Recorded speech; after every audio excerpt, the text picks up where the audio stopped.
दो हंसों की कहानी।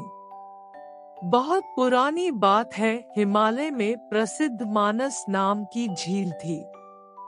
वहां पर कई पशु पक्षियों के साथ ही हंसों का एक झुंड भी रहता था।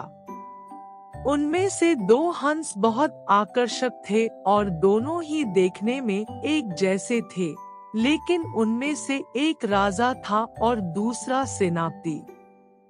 राजा का नाम था धृतराष्ट्र और सेनापति का नाम सुमुखा था। झील का नजारा बादलों के बीच में स्वर्ग जैसा प्रतीत होता था। उन समय झील और उसमें रहने वाले हंसों की प्रसिद्धि वहां आने जाने वाले पर्यटकों के साथ देश विदेश में फैल गई थी।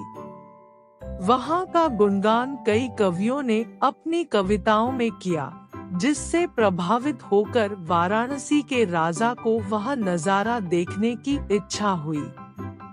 राजा ने अपने राज्य में बिल्कुल वैसी ही झील का निर्माण करवाया और वहां पर कई प्रकार के सुंदर और आकर्षक फूलाए के पौधों के साथ ही स्वादिष्ट फलों के पेड़ लगवाए।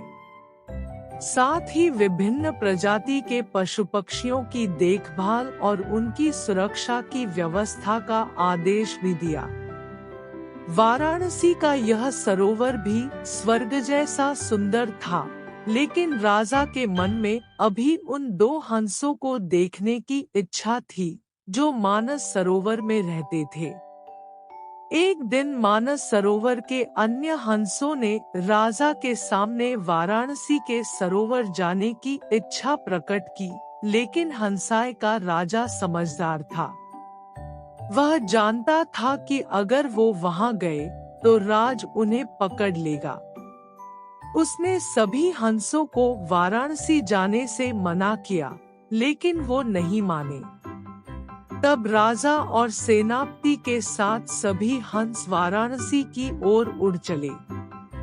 जैसे ही हंसों का झुंड उस झील में पहुंचा, तो अन्य हंसों को छोड़कर प्रसिद्ध दो हंसों की शोभा देखते ही बनती थी।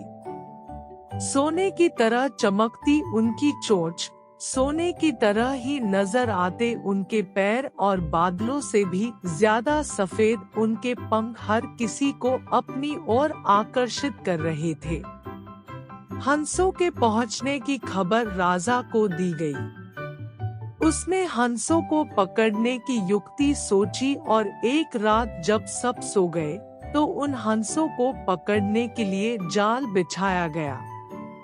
अगले दिन जब हंसों का राजा जागा और भ्रमण पर निकला, तो वह जाल में फंस गया। उसने तुरंत ही तेज आवाज में अन्य सभी हंसों को वहां से उड़ने और अपनी जान बचाने का आदेश दिया।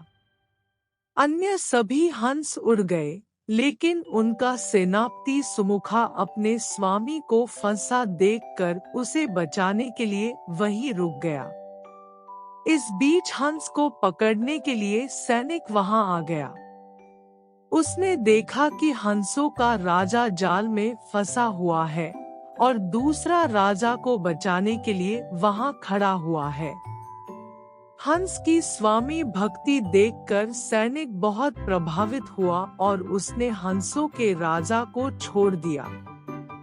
हंसों का राजा समझदार होने के साथ साथ दूरदर्शी भी था।